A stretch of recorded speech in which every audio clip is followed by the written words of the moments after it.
نحمده ونصلي على رسوله الكريم اما بعد فاعوذ بالله من الشیطان الرجیم بسم الله الرحمن الرحیم. نن موږ پر دین او پر شریعت باندې لږ مختصرا خبره کوو. دین چی شی دی؟ شریعت چی شی دی؟ دینونه څو دي؟ شریعت څو دي؟ په دې کې فرق څه دی؟ دین دا یو مکمل آسمانی نظام ضابطه حیات ویل کېږي. لکه الله تعالی په قرآن مجید کښې فرمایي په سورت آل عمران آیات 19 کې دا وایي ان الدین عند الله الاسلام. د الله په نزد باندې چې کوم خوښ دین دی هغه اسلام دی. او دین چی شی دی؟ دین آسمانی نظام ته ویل کېږي، آسمانی قانون ته ویل کېږي چې په هغه کې الله تعالی او دا ټول فرشتې کتابونه د موږ پسې راځو دا پکښې انوال وي. نو د دې دپاره چې کله موږ د دین معنا د الله تعالی ورکړی سوی نظام، د الله تعالی ورکړی سوی قانون، د الله ورکړی سوی ضابطه یا حیات، نو دغه ته دین ویل کېږي. د دې مخالف که موږ وګورو شریعت دی او دین یو دی. دین ایک ہیں، دین یو دی. له حضرت آدم علیه السلام تر محمد رسول الله صلی الله علیه وسلم پورې چې څورې دا دنیا را چلیدلې ده او دا دنیا د دغه مقصد لپاره پیدا شوې ده، نو دغه ګډ یو دین لري. او شریعت چې کوم دی دا مختلف دي.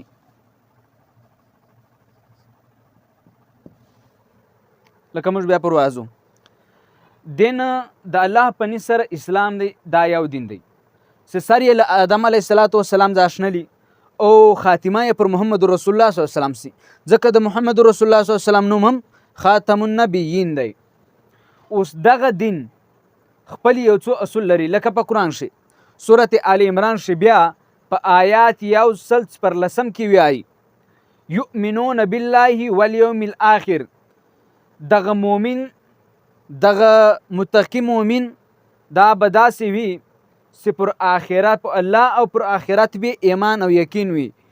ځان به د الله مخلوق بولی، په آخرت کې به ځان ورته معاد بولی. دلته الله په دامینس کې دا نور رااله. اوس که موږ وګورو نو الله تعالی په دې کې دا تصدیق کول دي. که چیرې د ایمان د دین نوم تصدیق سي نو بیا معنا یو الله منل، ملائکې منل، کتابونه منل، رسولان منل، آخرت منل، شر او خیر د الله له طرفه منل، او بعد الموت له مرګ بعد ژوند منل. دا د آدم علیه السلام هم عقیده وه. له آدم علیه السلام تر محمد صلی الله علیه وسلم پورې دغه عقیده راچلېدلې ده. او دا اصول د دین دي او دا د ګردو نبیانو په لګډ دي او د ګردو نبیانو دغه اصول دغه تصدیق و. نو هر نبی الله منلو، ملائکه، کتابونه، رسولان او آخرت خیر و شر د تقدیری منلو، یعنی د الله له طرفه، او له مرګ بعد ژوند منلو چې له مرګ بعد موږ بیا پیدا کړو. که دا مني نو دا ته یې دین. دا اوس کار څوک دي؟ عیسایان دي، یهودیان دي چې څوک خدا پرسته ځان بولي.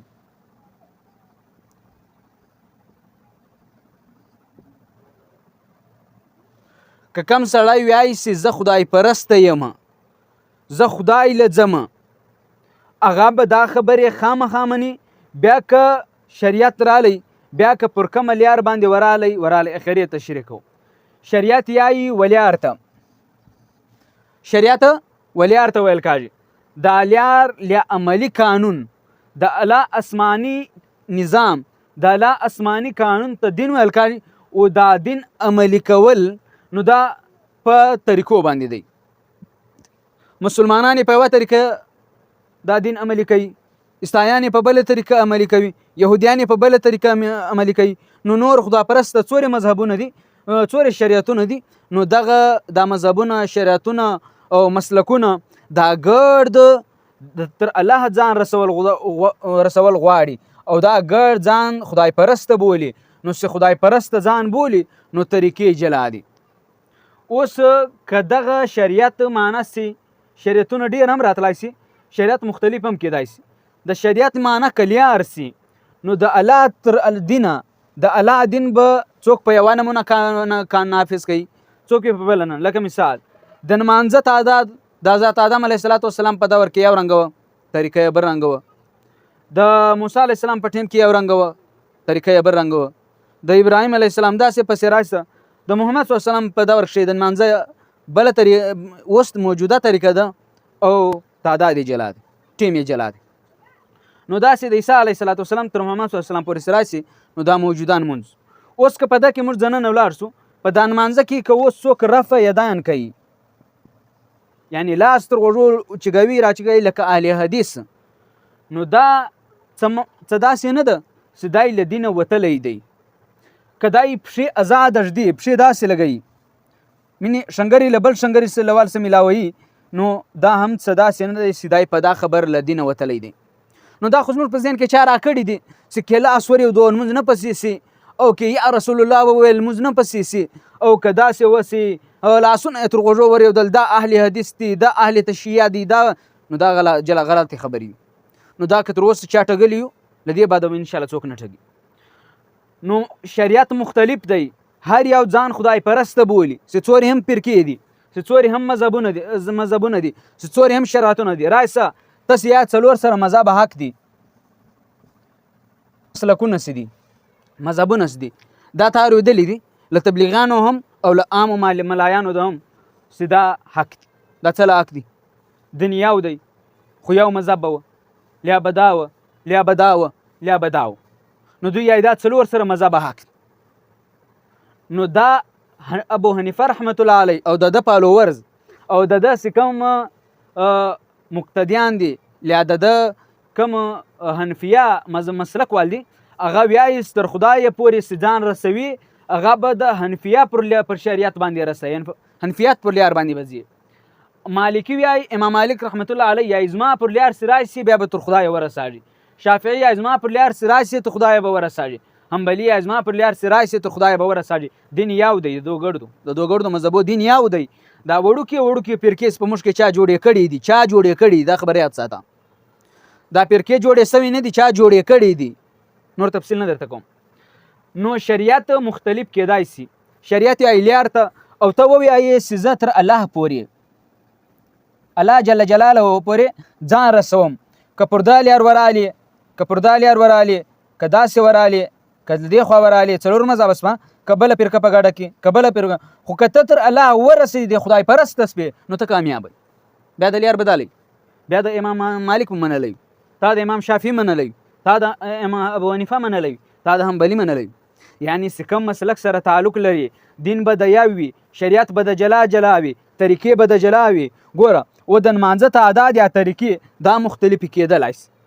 اوس دا زموږ په څلور مذهبه په دین په اسلام کې ځننه په مسلمانانو کې وګوره چې د رکعتونه جلا دي، څوک تراویح مني، څوک نه مني، څوک شل کې، څوک اته کې، څوک لاس کې، څوک شل کې.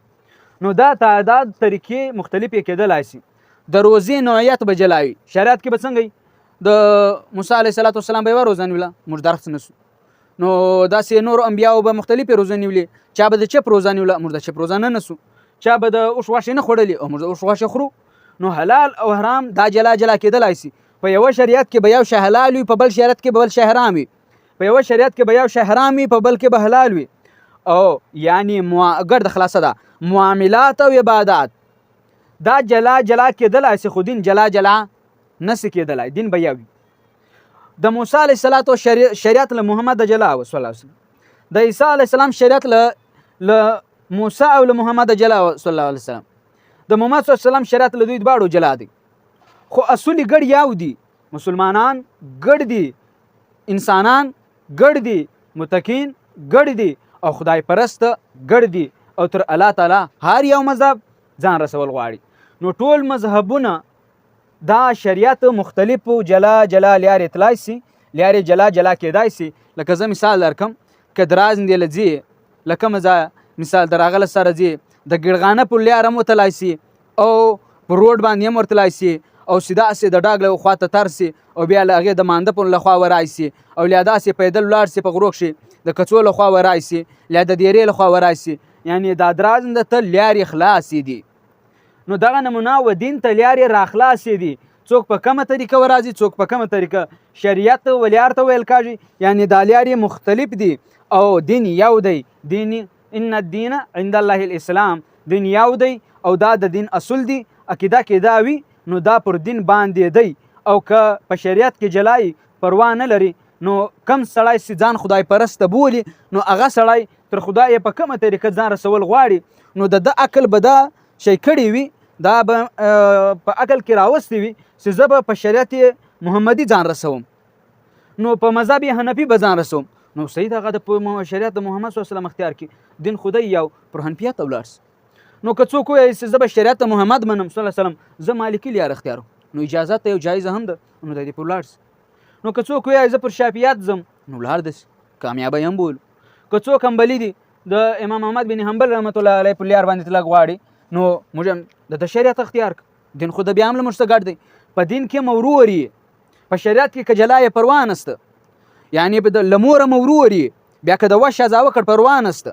الله تعالی د عمل کولو توفیق را نصیب کړي. واخر دعوانا ان الحمدلله رب العالمین. او دا نمونه نور هم راتلی سي خو تفصیل نه ځو. السلام علیکم ورحمت الله وبرکاته.